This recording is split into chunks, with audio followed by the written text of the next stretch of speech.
Welcome to Don't Fear the Weight podcast with your host Vicky Masita, bringing together science and personal experience.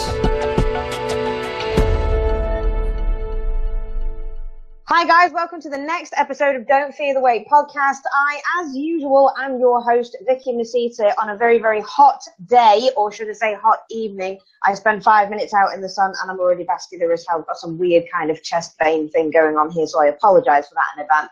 Anyway, today I have got an awesome guest for you by the name of Mr. Tom Mack. He is the owner and creator of Body by Mack, an online fitness and physique transformation coach.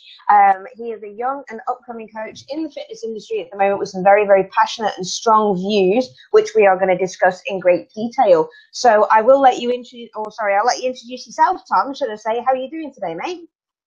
Awesome. Very well. Thanks, Vicky. I know you're right. It's hot. I'm actually pretty vascular for an off season. I just trained. Saw a new vein, so I'm kind of happy, but I'm sure it's just the heat. Excellent. Yeah, we always like a bit of heat dry us out. It's always giving the UK a little bit of hot weather. But yeah, thanks for inviting me on the podcast, Vicky. So yeah, always a pleasure to be asked on something like this. So yeah, thanks very much. I'm looking forward to today's episode. So did you say a little bit about me? Because it froze out a little bit. Yeah, please. If you just want to introduce yourself, just give us a bit of your background and that kind of thing, that'd be cool. All right, cool. Okay, well, my name is Tom Macmillan. Like Vicky said, I'm the owner of Body by Mack. I am a natural bodybuilder as well. 23 years old. I live in North Wales. So a little bit of information on kind of like my competing history and whatnot. I started competing in 2014 whilst I was at university. I did the MPA, Yorkshire, British and Worlds in my first season, which I won. I got the Worlds. I was under 21. And then I took a year out, came back 2016. I competed in the UK BDFA last year, came first in the juniors, did the MPA heavyweights, came second in the novice. And that's me in terms of me as an athlete. Prior to that, I used to be a powerlifter as well. And in terms of my full-time online coach, and I've been coaching for around 3 years now. I set up Body by Mack 2 years ago. And that is my full-time occupation. And I absolutely love it. And that's me. That's Tom Macmillan. Cool beans. So what I'm really interested about and what we're going to be talking about today is your perception of the fitness industry. Now, you're obviously 23 years old, you're young, you're an upcoming coach, you've already got some good titles behind yourself. I'm 10 years older than you, not that I look it, obviously. But, you know, I'm 10 years more into the industry than you, so I've probably heard of some and probably lived through more of the old school bro methods of doing some bodybuilding and that kind of thing. So we're looking at the perceptions of the fitness industry now. And what we find together is, one, ridiculously annoying, and two, some of the biggest lies in the industry that we really, really want to dispel. So the first one that I really want to discuss realistically is mass gainer and 8-week cutting programs that we can find in magazine articles. I don't know about you, but I've been trying to get massive for the last 3 years, and it's been a pain in my backside because I can't do it, no matter how many mass gainer programs I try and follow. So what's your opinion on those? Picking up a magazine and following the Chris Gethin mass builder program in 8 weeks? So my internet at the moment isn't actually that great. It does freeze a little bit, but I think I got the gist of that in terms of my opinion on cookie cutter fast track programs, should I say? That's right. Yeah. So, I mean, something like that, obviously, you can look at it from a few different ways. Now, if someone's doing that as kind of a little market employee to kind of upsell people into, you know, the better ideas of dieting and gaining and you know, long-term habits and things like that, I don't really have an issue with it. Things are something like a fast cut, if it's something like a mini cut, something like that, fine. But the problem I seem to see a lot of is these so-called celebrities, Instagram coaches, because they've done a cut for Ibiza, all this kind of stuff, just peddling bullshit, basically. And to be honest, I am really passionate about this, and I'm going to drop a few F-bombs. I'm going to try not to. I'm going to try and keep it clean, but it's because it really frustrates me, and to be honest, it disrespects my profession as a coach. It really annoys me, and it disrespects my achievements as an athlete when people kind of guarantee to be shredded in 12 weeks and things like that. And newsflash, it doesn't happen like that, folks. It really doesn't. You know, you can't kind of project linear weight loss like that. You can't guarantee someone X amount of muscle growth because we all have our genetics. We all have things going on, you know, so you can't really just fast track anything. And that's the thing with the fitness industry. People are jumping on the bandwagon to make a quick buck. And for someone who's coached full time for the last 2 years, it's not an overnight success. And I wouldn't class myself as a success now. You know, I'm still learning, I'm still growing my business. But people get into this thinking it is, and this is where this comes from. And the thing is with people jumping on these shortcut programs is because it's a touchy subject, our weight. It really is. You know, I'm a proud man, and I even get a bit touchy about my weight. You know, if I'm a little bit fluffy, I get a little bit unhappy. If I'm not big enough, I get a bit frustrated. And that's someone who's been training for years and does it with people every day. So imagine, you know, the mum of 3 who doesn't really have a clue about nutrition, and all of a sudden you're guaranteeing her X amount, you know, to look like a bikini girl in, you know, 12 weeks or whatever. It's so easy to prey on someone's emotions like that and jump on it. And that's where the fitness industry is going wrong. Fitness industry at the moment. And you could delve into so many different things that go beyond this. But yeah, it's, don't get me wrong, if the industry was how I want it to be, I would continue loving it and I'd keep loving it. But there's certain things in the fitness industry that frustrate me so much. It kind of takes the mickey out of my profession a little bit. These shortcut programs, you can't guarantee that, especially not for, you know, kind of these overnight success kind of programs. It doesn't happen like that, folks.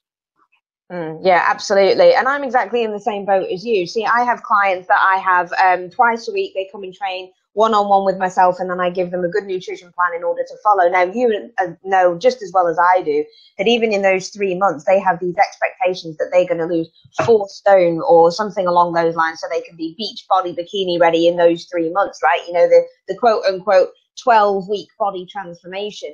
And there's a lot of things that come into play with it as well that aren't actually written out in magazine articles. We're talking about adherence is going to be the major one factor, isn't it? And unless you're adhering to that nutritional plan and finding out the reasons as to why they're not adhering to it, so looking at a psychological perspective, for example, they're not all bodybuilders, are they? So the mum of 3, like you said, who picks up that magazine with all of these expectations, who has a full-time job, who has the 3 kids to look after, they don't have the celebrity lifestyle with millions of pounds, a personal trainer, a live-in chef, everything else that goes along with it, do they? Yeah, it's. I think if you compete as well, you really notice this a lot as well. I know you're in prep at the moment. I've done a few preps, and you do really, you know, you do realize what actual grind is. You know what I mean? You do really get in that mindset, and you just think when people want what you're doing in such a short amount of time, don't you think you'd do that if you could? This is it. If I could take a pill tomorrow and make me the biggest bodybuilder I can be, don't you think I would do it? And that's what I say to a lot of people. If I, you know, put up like a training program for myself, or I talk about a certain way I diet, I'm a world champion natural bodybuilder, okay? Or so I was in 2014. Do people not think that I would want to do the best thing for me? It absolutely blows my mind, honestly. Like, you know, if I wanted to get lean in 15, you don't think I'd do that? This is it, isn't it? Right. So that actually moves on really nicely to the next bit that we were talking about, the at-home HIIT workouts. So at home, do your 15 minutes HIIT every day. You're going to get shredded. So let's have a look at that. Let's just address the elephant in the room and talk about Joe Wicks, because I always talk about Joe Wicks. Now, like I said before about marketers, okay, as an entrepreneur, well, say solopreneur myself, I love all that stuff. And the way Joe's done all his marketing, or so his team's done his marketing, whatever, you don't wake up with that kind of reach. He's worked so hard over the years to get that reach and to know what he knows in terms of marketing and his team and all that. Amazing. As a business owner, amazing. Joe, you're amazing. But in terms of what he does and what he promotes, would I like the reach he gets? Yes. Would I like the finance he probably gets? Absolutely yes. Would I want to promote what he's doing? No, because that's where integrity is lost. And again, it comes back to what we said before about unrealistic expectations. I think I've read somewhere that Joe was a PT before in London for years, and he was doing really well. He'll know as a qualified personal trainer, a lot of what he does, all the effective results, or the most effective results. The thing about him riding the bike, we did the shoulder press the other day, it's common sense, isn't it? It really is common sense. And again, what he's doing in terms of these kind of programs, workout DVDs and stuff like that, I like the idea because it gets more people involved. It gives people an opportunity to exercise at a lower cost, and all that's good. But you know, it's in fashion, isn't it? And unfortunately, that's the way fitness is going. Is people don't look at what they want to do in, you know, in 6 months and a year. They look at what they want now, and the best marketer often wins. And at the moment, you know, that's someone like Lean in 15. So yeah, that's my idea on that. And in terms of what's the best thing, so you've got to think, what's the best thing for weight loss? Okay, the best thing for weight loss is obviously going to be resistance training and a caloric deficit. Hands down. It's not going to be a HIIT workout, which, you know, it's a batter type thing. It's just not. If you want to gain muscle, the best thing to gain the muscle is resistance training and a calorie surplus. That isn't as sexy, is it? It doesn't sound as sexy as you need to eat less food and lift weights, you know, minimum 3 times a week. That doesn't sound sexy. You need to do 4 HIIT workouts and go high fat, low carb with my homemade recipes. Sounds so sexy. I nearly want to do it. You know what I mean? So that's where it goes. It's not the most effective coach doesn't get the most reach. The most effective coach doesn't earn the most money. The best marketer earns the most money, and that's the way the fitness is going, I'm afraid. So it's one of them, isn't it? You know, it's sex sells at the end of the day. It's what's sexy. This is it, and it is such a shame. And like you said, people want the here and now, and people want it really, really quick. And the quick fix, or the Joe Wicks tagline, that lean in 15. The 15 means it's going to be really, really quick, right? And he even says, eat more and move less. Well, that concept is absolutely diabolical load of bollocks to me, because bottom line is, if you actually listen to that and it says, eat more and move less, you're going to be putting yourself into a caloric surplus, which means that you're not going to be lean in 15. You know, you're probably going to be lean in 15 years if you slowly reduce that kind of thing, but you're not going to be doing it by eating more and moving less. You have to explain the concept of eating more, which basically means cut out the, I don't know, whatever you're going to eat on a Saturday night. So the 2 pizzas, the Ben & Jerry ice cream, the this, that, and the other. And by sheer volume of food, by just swapping it into a clean, quote unquote, clean food, you're going to be having more food on your plate in terms of volume. And that's the reason why the caloric deficit is going to affect, because obviously chicken and rice or chicken and broccoli and that kind of thing, you know, is not going to have as much. Sorry to jump in there. It amazes me, right, when I say things to clients like, or just people general on my Facebook group, or someone asks for advice, and I say something like, eat high volume foods, and all of a sudden people go, oh my God, I didn't think of that. I'm going to be so less hungry now. And then I think, again, it's not sexy. And then that's the information that's out there at the moment isn't pushed out by the media. And again, it's because it's not going to get us enough clicks. It's not going to earn you enough money. And I feel a rant coming on here, and I don't want to stray. I don't want to stray from the questions, but you get my point completely. Is the fact that I'm just going to reiterate what I said before. The best marketer or marketing team earns the most money. The best information, the best coach does not earn the most money. That's the fitness industry at the moment in the state of kind of promises and fitness programs. In terms of magazines, I can remember, they're getting a little bit better, I think. So I can remember when I was just growing up and lifting weights, that they were the kind of bro science you'd slag off now. Certain magazines are getting a little bit better in terms of there's more research and things like that. But yeah, there's still a lot of cookie cutter stuff out there. Yeah. I've seen so many clients of mine get burnt in the past by coaches with just terrible coaching. I've seen people come to me for exactly the same thing. And again, it's more that kind of stuff, the more stuff that just cookie cutter programs, generic, and that's it. And again, it's easy to pump out more of it, you're going to earn more money. It's not necessarily going to be better for the individual. And yeah, there you go. Yeah. Give me something else I can rant about, Vic. Okay, tell you what then. Let's get into protein supplements then, because there was a big thing, and it's been big on Facebook as well over the last couple of days. Yeah, that's it. They're right, BBC, addicted to protein. Now, this I am going to rant about, right? Because what really annoyed the shit out of me was when they actually said people who take protein. They're actually talking about it like protein is a drug. Yeah, yeah. Yeah, they're taking protein. They're on the protein. And I'm shouting at the TV screen, basically saying, do you eat a fucking chicken breast? So are you on chicken?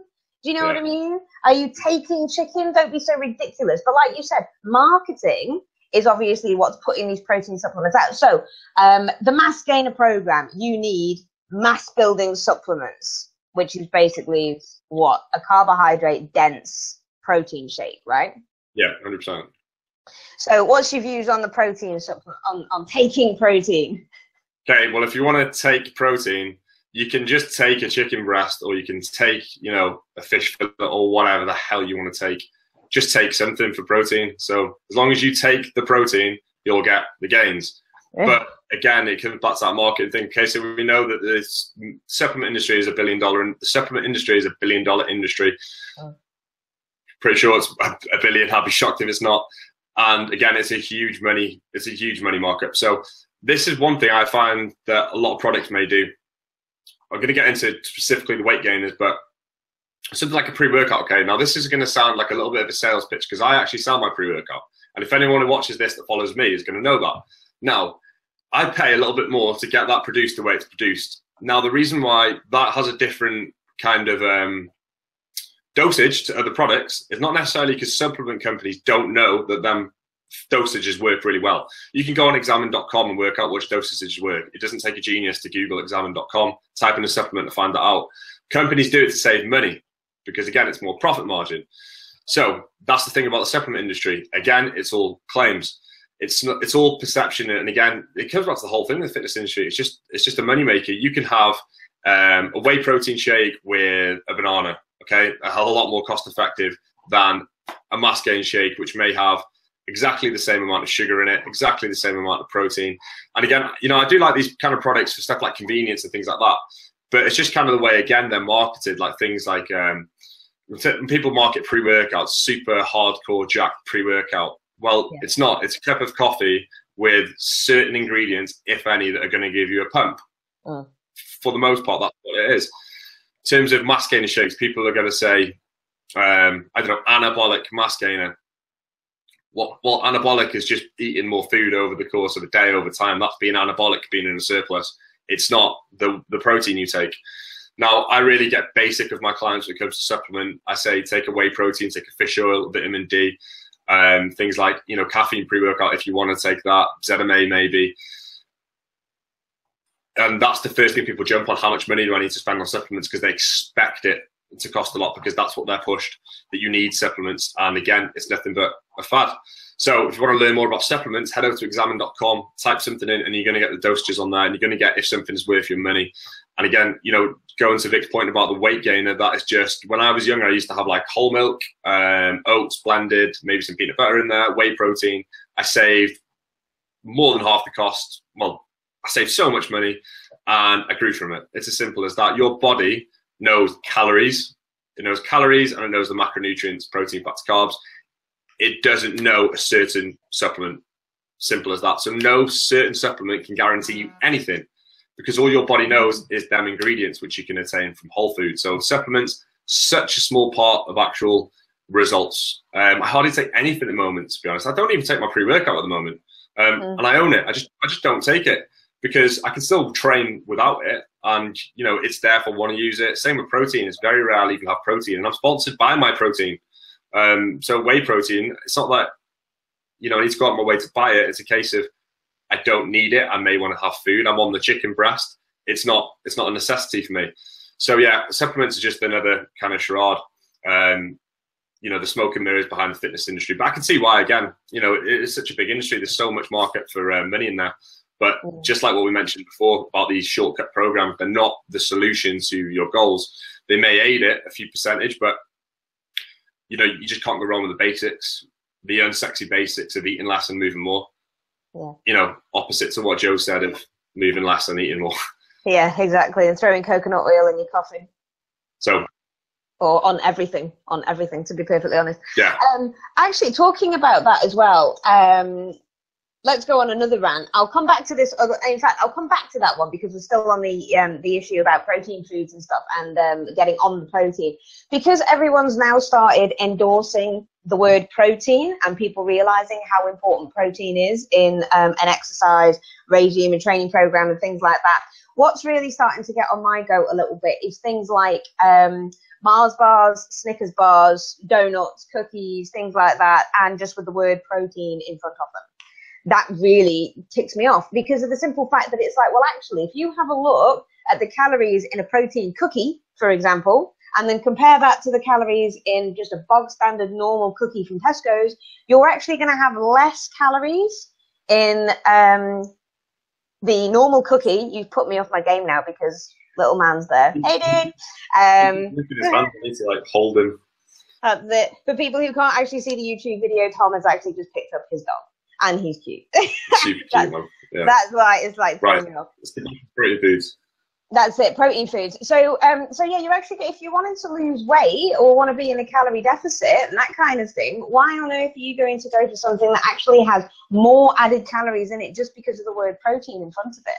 They just think that it's this magic pill again by having something that is got added protein into it, that it's going to all of a sudden give them amazing results. What do you think? The buzzword, isn't it? I mean, like I see it all the time in like cereals now as well.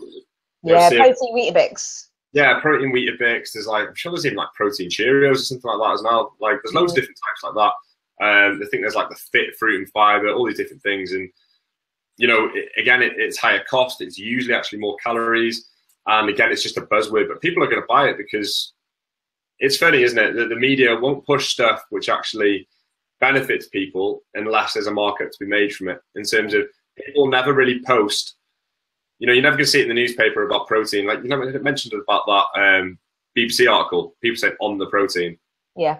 Well, companies don't see it like that. Companies see it as obviously a buzzword. People are going to jump on it and they're going to make money from it. So, again, it all comes back to money. The media don't really have any interest in that. Do you know what I mean? They want to sell papers, of course. So you can just see it from that perspective, really, that people jumping on it, companies jumping on it because it's going to sell. And then obviously you've got people that, again, think protein's good, so they're going to jump on it. And it's just a huge demand for it. It's absolutely massive. But again, protein, it doesn't matter how you take it. I don't care if someone has an egg white or they have it in their cereal. Obviously, it's going to have a poorer rating than something like cereal. That's one thing, by the way, guys, you're going to notice with a lot of foods it's added to.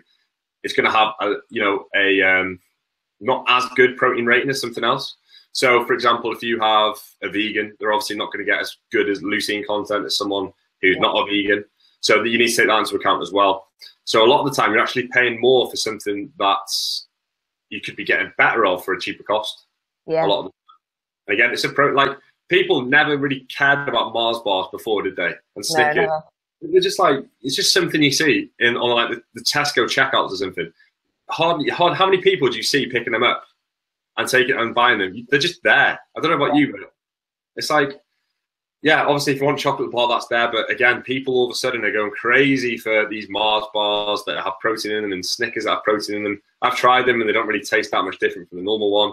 Yeah. And again, it's just a buzzword. It is just a buzzword. You could have a Snickers bar a lot cheaper with a protein shake, which would be a lot cheaper, and you're still going to get the same thing. In fact, you might even get less calories. I haven't really looked at that. But yeah, so much money to be made from it, and it's things like HIIT at the moment, like we've said before, like protein, it's a massive buzzword. Coconut oil, remember that fad? It still kind of is a buzzword. Yeah, again, buzzwords, isn't it? That's what sells, and at the moment, sticking protein at the start of foods is a good market for marketers. Yeah, that's it. And then this is what I was going to say about the idea that carbs are bad and fats are good. That's another thing that's still flying around in the industry, and that really does. A lot of my clients are coming to me and I say, you know, tell me what your daily overview of your diet is, you know, just as a quick consultation, and we have a chat, and they go, oh, well, I try not to eat as many carbs. So, well, why not? Okay, why are you so afraid of carbs? When I put carbs into their plan, they're like, why am I having so many carbs? It's like, well, actually, you're on maybe 150 grams of carb. That's not that high, you know, it's not a lot of carb. But they just think that, oh yeah, I start off the day with a bulletproof coffee. So I put a stick of butter in my coffee or a big glob of coconut oil in my coffee, because that's fat burning, right? Okay, great. So you've started off the day with what, like 300 calories, but in a drink? Yeah. And are you satisfied? Probably not. You know, people don't understand that coconut oil, no matter how good it is for you, quote unquote, those good fats, do you know what I mean? They still actually add up to calories, you know, no matter if it's in your coffee, whether you cook your chicken in it or whatever like that. Butter is still a fat. Fat holds 9 calories per gram, and those calories do still matter. So I think that's the other thing, that calories do matter, because that's another thing that's been going around very, very recently, actually, that calories don't matter. I think it's because it's winter. I think it's because it's summer, isn't it? Everyone wants to get in shape. So you're going to see more of this bullshit being peddled because everyone's in diet mode, aren't they? And I think for me and you as well, our news feeds are going to be full of like personal trainers and other people in the industry. So imagine what it's like for someone who's not there and they're just seeing Gem Pop right diet stuff. Imagine how bad it is if we're seeing what we're seeing. God, I would hate to be on someone else's newsfeed. I really would. You think, okay, we can't eat carbohydrates because supposedly, yes, they spike insulin, but supposedly that causes weight gain, so carbs are out. Yeah. We can't eat fat unless we, well, it's one, I mean, fats is actually coming into like popularity again now, but there was a time when people like eat fat, you get fat. So what we're left with protein. Boring. You're not going to get much energy from protein. You're not going to be very, happy when you have to go to social events just when you're on the chicken breast and no other food. So again, it's I think people fear them because they've gained weight from it in the past. So you hear a lot of people say like, I just gain weight when I eat bread. Well, no, you don't. You probably gain it because you've eaten a lot of carbs, and obviously, or if you're not used to eating carbs and you go back to it, you're obviously going to get an increase in glycogen or something like that, which obviously is going to spike your weight as well. So I think that's the reason why people fear it as well, because they cut it out and then they go back to it. And that kind of thing will happen to the weight. Or again, it's just being peddled and what they know. Because if you think back, I don't even know if it's still in existence anymore in terms of book form, but the Atkins diet. Oh, yeah. I can remember when I was really young, I saw that, and I think it was at a relative's, I saw that book. And it was obviously the premise of like low carb, high protein. I think like the early bodybuilders like Arnold and that used to do that as well, from what I've read a lot, high fat. So again, it's just been passed down, hasn't it? And it's just tradition being passed down. So cross fingers that in 10 years, 20 years time, stuff we are saying now is kind of passed down. I doubt it, but it's a nice thought anyway. It is, isn't it? It is. Okay, so the other thing then, let's have a look at the perception of the fitness industry about meal timing post-workout, the anabolic window. I still have quite a lot of people, even actual bodybuilders. They haven't actually been on a show or anything like that yet, but, we still class them as bodybuilders because they are changing their physique. And they're so afraid of this anabolic window and missing out on it. And it's very, very difficult to change their perception of this anabolic window. I don't know if you found the same thing, but I'm finding it harder and harder, especially for younger guys who just want to finish their training program, or they'll finish their training that day and then just shove down a protein shake within seconds of the last rep of the dumbbell going down. And they just want to run over and grab this protein shake for fear of losing their gains. So how do you work with that with your clients? Well, basically, in terms of the meals, I don't really, because what we need to think about here, in terms of the anabolic window, okay, we know it's not immediate. Yes, if you eat carbs post-workout, you're going to increase glycogen quicker. Okay, you're going to, which is obviously going to be beneficial for recovery. Now, in terms of protein immediately post-workout, you have to really look into this and think, is that going to increase anything by the smallest percentage? And the answer is probably a little bit. It might give you something so small, but how small we don't know, how that's going to add up to your physique. But for the most part, it's adherence, isn't it? And I think nutrition should follow that with adherence. I think the anabolic window, because that's what everyone's kind of known, supplement companies do jump on that a lot as well. And they obviously promote recovery stuff as well. So as well. And again, that's just another opportunity to market towards it. So I know a lot of people that will have maybe BCAAs intra-workout and things like that. How much difference is that making to their physique if they hit their protein at the end of the day? Probably so little, if anything. Now, something like eating carbs post-workout, do I think that's beneficial? I think, yeah, if you're someone that's maybe dieting because you're going to be low on glycogen anyway. Maybe if you're training twice a day, I think, yeah. But again, the way it's marketed is that like you need to have it post-workout, recovery shake is anabolic. Again, we'll talk about the anabolic window. Anabolic about it. I say what's really anabolic, what's truly going to change your physique is consistency over time and getting your calories in at the end of the day. But again, I can't bring a drink out that says, drink this, but make sure you get your calories in at the end of the day and eat a calorie surplus and you'll get results. Yeah. Because it doesn't sound good, does it? Now, recovery drink, muscle recovery drink, that sounds awesome. I want me some of that. Yeah. So again, going back to the marketing side, it's just something that's been pushed down for years and it is marketed as that. So for clients, I basically say adherence is key, guys, okay? Now, it's key because although I'd love for you to replenish your glycogen nice and fast, I wouldn't want you to have 100 grams post-workout if you're only at 200 a day and your adherence isn't high anyway, so that'd be pointless. So all you're doing is taking food away from yourself, which could be used elsewhere in the day. So for meal frequency, I say to people, get a good amount of protein, usually a minimum around 20 grams every 4 to 6 hours, 20 to 25 grams. But the main thing is getting that at the end of the day. That's your priority, okay? Same with carbs. I'm not going to say don't eat sugar midday because it's going to spike insulin. I'm not going to say that. I'm going to say hit your carbs at the end of the day, hit your fats at the end of the day. If you don't want breakfast, fine. Get a good protein source the first thing, and then kind of half fast for the rest of the day if it needs be. So what I'm basically trying to say here is adherence is so key. Now, this is going to override anything.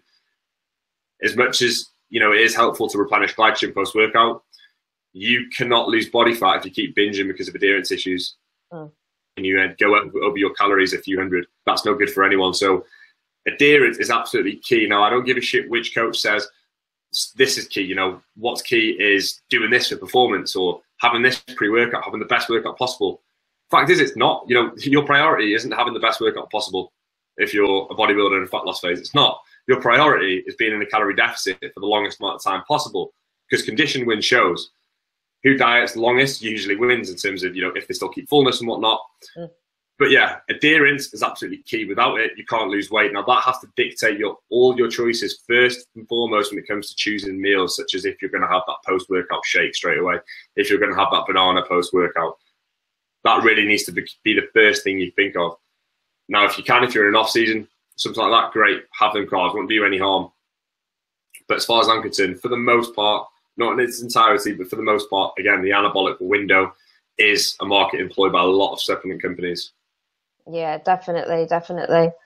Well, that's absolutely wicked. I mean, I think we've covered quite a lot of bases there, haven't we, by a perception of the industry, fitness industry at the moment. Is there anything else that you want to have a rant about? Because I'm quite enjoying the rants, to be perfectly honest. I might just start my own rant podcast, to be honest. I think you've just got me onto something. If I get enough time, I'm just going to do one podcast just so you do rants.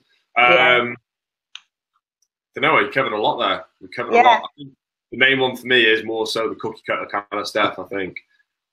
Because it affects me directly in terms of, I'm not going to lie, I don't want everyone to get their violin out and start, playing songs for Tom, because he doesn't get as many shares as Joe Wicks or anything like that. But it does dishearten me a bit when I see people even people at the top of the game, Mike Israel, Alan Aragon, Brad Schoenfeld, Lane Norton, these people get nowhere near as much reach as someone like Joe Wicks. It says so. It's such a shame. And I mean, Jen Popon, don't know who Brad is, obviously, but there's no one in the world that knows as much about gaining muscle than Brad. It's as simple as that, in fact. So, it is a shame, but again, that's what probably annoys me the most, just that how much reach bullshit actually gets.